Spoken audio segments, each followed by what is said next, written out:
তা আপনারা কি বরাবর এখানে কাজ করেন? বাবা থাকতো। আপনারা কোথা থেকে এসেছেন? সুখজোড়া থেকে এসেছেন। আমি চলে এসেছি ঝাড়খণ্ডের রাজুডি গ্রামে। এখানে যে কোনো ধরনের শ্রীখোল রিপেয়ারিং এবং নতুন ও পুরাতন পাওয়া যায়। তো চলো তার কাছে আমরা যাই। এটাই হচ্ছে তার বাড়ি। আমি দাদার কাছে কিছু কথা বলে নিলাম। দেখো, দাদার বাড়ির বারান্দায় সমস্ত ধরনের খোল রয়েছে, খোল ছাড়ানোর সরঞ্জামও রয়েছে এবং নতুন খোল তৈরি যে জিনিসপত্র লাগে সেগুলিও সব রাখা আছে। তো দাদার মুখ থেকে কিছু কথা আমরা শুনে নিই। সব রকমের খোল ছাড়ানো হয়। আমাদের এখানে খোল ছাড়ানো হয়, প্লাস লুকিতাল্লা, প্লাস আদিবাসীদের মার্কেট।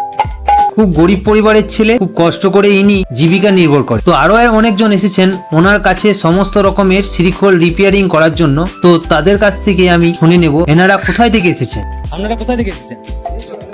সুখজোড়া থেকে এসেছেন। ওনার নাম্বার দেওয়া আছে, ওনার সাথে কথা বলে আপনারা আসতে পারেন। খুব চিপ রেটে উনি কাজ করেন, যেমন শ্রীখোল, মৃদঙ্গ ও তবলা। ওনার ঠিকানা ঝাড়খণ্ডে রাজুডি গ্রামে। ওনার নাম হচ্ছে রঞ্জিত দাস। ভিডিওটাকে প্রচুর পরিমাণে শেয়ার করে দেন যাতে সবারই কাছে পৌঁছে যায়, সবাই যেন ওনার কাছে আসতে পারে।